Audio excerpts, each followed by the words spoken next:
Nah, kalau dari perusahaan sendiri kan tadi kayak Eva bilang kalau atasan nih yang toksik, otomatis kan kalau misalnya banyak karyawan yang keluar nih dengan embel-embel, ya aku nggak kuat sama atasannya. Itu dari human resource sendiri, dari pihak HRD-nya gitu kan, apakah akan komunikasi sama atasan, menegur atasan, atau mungkin karena memang ya ini yang sebenarnya toksik atasannya gitu, yang bikin banyak anak-anaknya pada resign gitu. Tindakan yang diambil biasanya kayak gimana, Kak?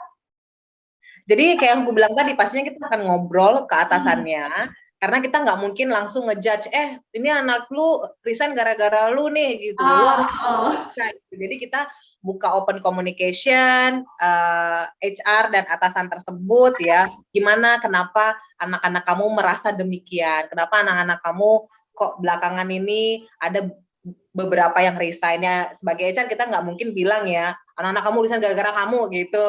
Kita nggak bilang, cuman kita akan nanya gimana kondisi departemen kamu sehingga anak-anak kamu tuh banyak yang resign gitu. Jadi kalau misalnya case ini semakin membesar, dari pengalaman aku bahkan si atasan itu yang dikeluarkan. Ah. Ya, karena kan kita corporate, jadi kita satu unit itu kepalanya ada lagi di Jakarta, dari Jakarta itu ada lagi kepalanya di Singapura, di Hong Kong gitu. Jadi kalau misalnya case-nya berat banget yang dilakukan si atasan ini, banyak kasus di mana dia yang dikeluarkan oleh corporate gitu. Oke, berarti tidak hanya anak buah aja ya, tapi atasannya juga bisa dapat tindakan kalau memang laporannya udah banyak masuk dan ternyata beneran si atasan ini yang melakukan kesalahan gitu, yang problemnya ada di atasan gitu. Oke.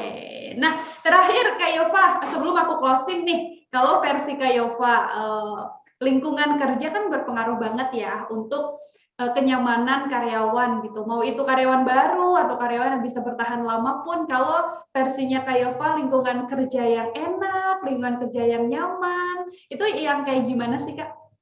Oke, sebenarnya tuh Biana nggak ada lingkungan kerja yang 100% nggak toksik ya, pasti ada aja, at least satu drama itu pasti ada ya. Cuman kalau misalnya kita ngomongin yang sehat, sebenarnya jujur di tempat kerja aku terakhir itu aku senang banget karena company yang aku mendedikasikan semua ilmuku itu selama lebih dari 8 tahun itu adalah company yang sangat sangat sehat menurut aku gitu. Jadi kenapa aku bilang sehat, karena aku sebagai living proof ya, saksi hidup di mana company itu regardless challenge yang ada di perusahaan itu, mereka benar-benar perhatikan perkembangan karyawan. Jadi sebenarnya kalau menurut aku, kerjaan sesusah apapun, se-challenging apapun, kalau kita diperhatiin sama company, itu akan bebannya kayak hilang gitu aja. Apalagi yang kedua, kalau company itu punya program recognition, di mana kerja keras karyawan itu benar-benar dihargai.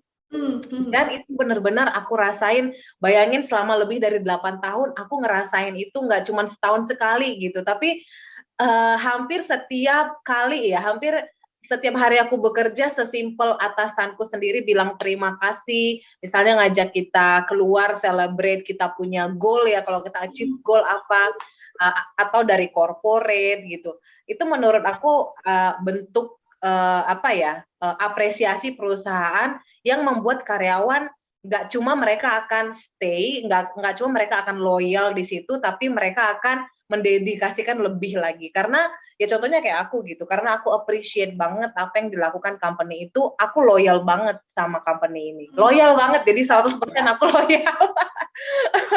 Iya, kita bisa loyal ke company juga kalau company-nya juga ikut baik ya. Benar, Kayak. benar. Terima kasih sudah nonton. Jangan lupa like, subscribe, dan share ya.